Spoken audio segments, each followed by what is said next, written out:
I know that. I know you're no good for me. I'm hungry for progress. The quiet now is deafening. You know it. Resisting. Moved underground. How long can you run for? Why?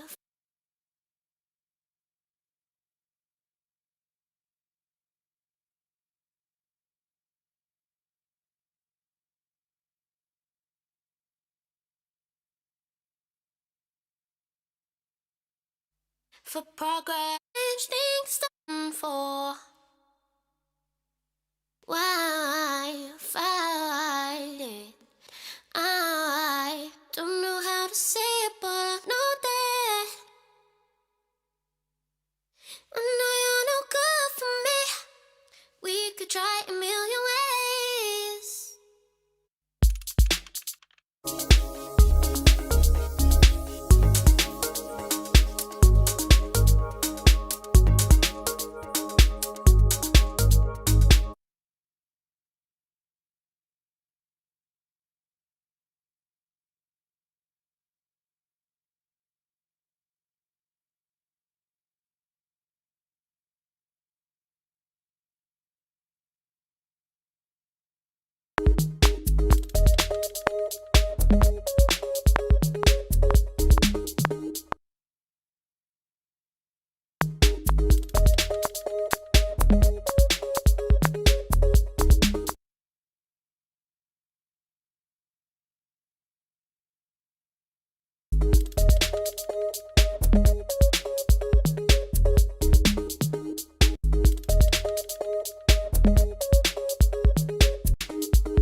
For progress,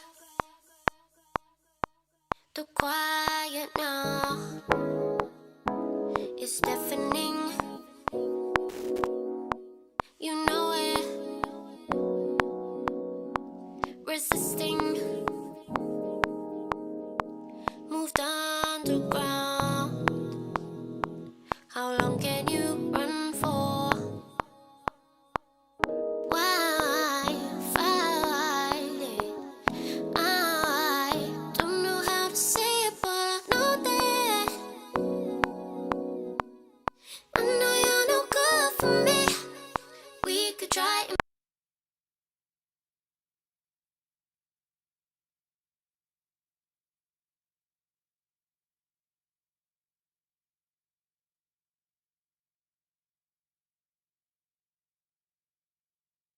million ways to work this out.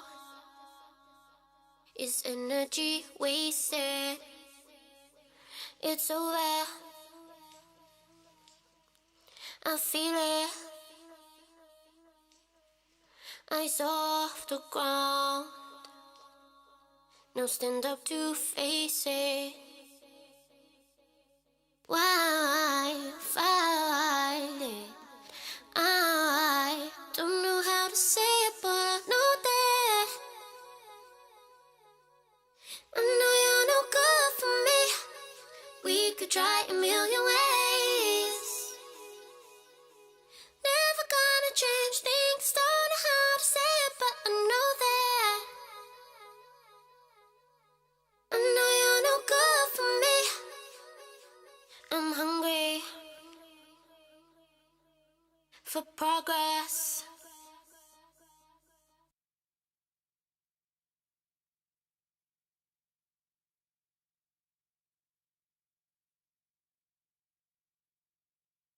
Controller and famously lush reverb tail almost single-handedly and early ADDA 12-bit gain-stepping converters, nailing the entire signal path right down to the last detail. It's great to have a company like Universal Audio that, because it has a history in the original way of doing things, has really paid attention to, if it's going to mimic something, it really goes all out.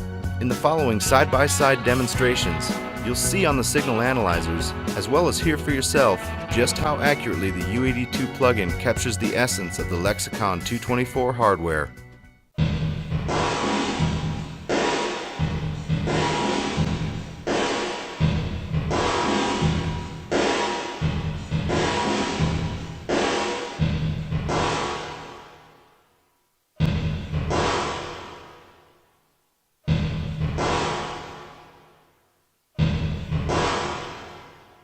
Here's the same comparison, this time using a vocal example. Would you walk beside me? Would you walk beside me? Sonically, I think you guys have captured it to a T. I like to be able to pull up something that looks like the way I came up, my history. Just like the hardware, this one-of-a-kind plugin precisely captures all 8 reverb programs, as well as the chorus program, available in the original Lexicon 224's final and hard-to-find firmware version 4.4. The 224's Concert Hall A program is considered to be one of the finest reverbs ever made, and its plate programs practically defined the 80s drum sound. The plate can be big and smooth, or it can, if you crank all the sliders down to 0, it's just the most aggressive room ambience for drums. It's phenomenal. Always have loved the Lexicon Hall and Chamber stuff. But not only that, I had control over parameters I never had control over before. Every tunable parameter from the original is present in the plugin, as well as the addition of several UAD exclusive controls not found on the hardware, inviting easy experimentation and sonic exploration. The fact that it isn't just different numbers, you can slide through it, and actually it's a funny thing. It's just like a mix, then a little bit of this and a little less of that, and all of a sudden it starts to ring, and that's what that gave you too. The famously Lexicon bass mid split decay adjustments and crossover control collectively set reverb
we've become. Oh God, what we've become cannot be undone.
Hi, this is Julian for Pro Tools Expert, and in the A to Z of UAD, this time we've reached the letter L, which for me has to mean lexicon. There's one lexicon reverb available in UAD at the moment. It's Lexicon 224. It was released in 1978. It was used on all sorts of things right through the 80s and beyond. So, Peter Gabriel, that's one example. It's an algorithmic reverb. It's an early one, kind of first generation, but it was done properly and it still sounds good. And I've got a track here by Corinna Jane, which she's very kindly let me use. So here we've got some nicely recorded stuff, and I'll run some of that through this lexicon, and we'll have a look at what it sounds like. Quick overview of the user interface. We've got a kind of graphic representation of the remote control, which you'd see on the consoles in studios back in the day. We have 1, 2, 3, 4, 5, 6, 7, 8 different distinct algorithms, which do sound nicely different from each other. We have a parameter display up here, and down here we have tactile control of reverb time, bass, and mid-range. Mid-range is a slight misnomer because it's everything above the crossover frequency. The crossover frequency is set here. It goes anywhere between 100 hertz and 10k. That was somewhere around there. Treble decay is kind of different. It's I don't think it's quite a low pass filter, but above this treble decay point, which in this case is set at 1.5k, the decay time's much faster. So this will darken down a reverb. This mid control controls how long the top end of the reverb is, the decay time. This controls a point above which that kind of doesn't apply, and it goes away very quickly. Depth is clearly audible. I'm trying to decide exactly what it does. It kind of changes the shape of the reflections and the reverb tail, and it mimics the effect of the reverb being mic'd from further away from the source. And in conjunction with pre-delay, which is what you'd expect, it's the time between the direct signal and the early reflections, which in this case between 24 milliseconds and 152. So there we go. We have control over diffusion, which is what you'd expect. Mode enhancement, I'll come back to a little bit. What we've got is we have some hidden things in here. Things like, I don't know, infinite or 1.5 second hold for the parameters and the things like that, input gain. However, what we've got here is we've got a pitch shift kind of up and down control, which what that does is it modulates the delay lines to stop the build-up of unpleasant nodes, if you like, standing waves within the reverb, if you like, which is done from the mode enhancement down here. We'll have a look at these bottom buttons. Immediate I really like. What immediate does is it holds the current values when you're changing algorithms. I'll do that in a minute, and you can audition the algorithm on its own. If you don't have that switched on, then it'll go to a default setting, and these settings down here will change. System noise, you can model the system noise of the original unit, which I think is a waste of time. But if people like that, I mean, it's great. They've done it to show how accurate their model of the original unit is, which is fair enough, but I would never switch that on. We'll sort of skip some of this. Mode enhancement, again, that's kind of extra stuff that we've got under here, which relates to things like this pitch shift here. There's very detailed explanations of all this in the manual. Wet, dry, mix and solo. Solo if you're using on a send return loop, and dry, wet, mix if you're using as an insert. So there we go. That's pretty much the UI. Let's have a listen to what it sounds like.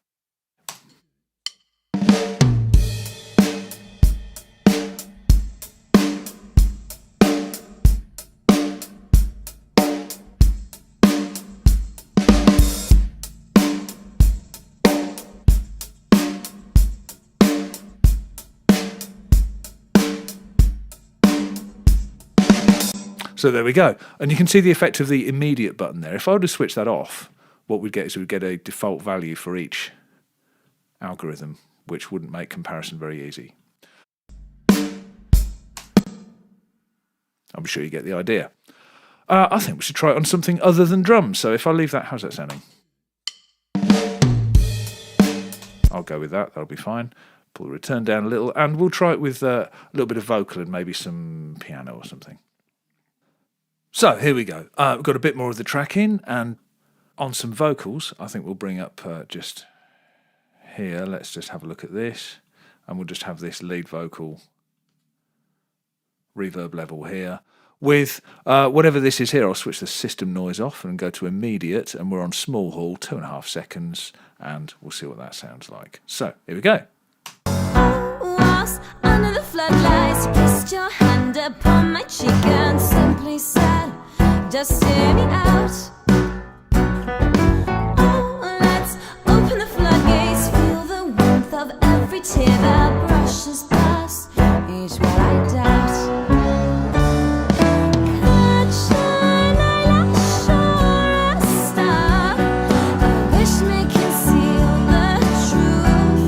Oh, oh, oh, redefining who you are in this depiction of youth. I'll refuse, excuse their accusations for the sake of this one night. Let's take this evening, make us out with breathing, tranquilize me with those eyes, silent skies. It's lovely. Okay, so what do we have here? We've got an algorithmic reverb. It's a classic unit. It gives that kind of lovely gel that makes a track kind of sit together in a really nice, constructive way. I like this a lot. I have to say there's a couple of things that I found kind of difficult to begin with, but once you have a look around the interface and have a look at the manual as well, because it explains quite a few things that aren't immediately obvious. One thing I haven't mentioned is it's also got a really good chorus built in. So if you like chorus, try this one out because it is a great one. But yeah, we'll have a look at some more UAD stuff with.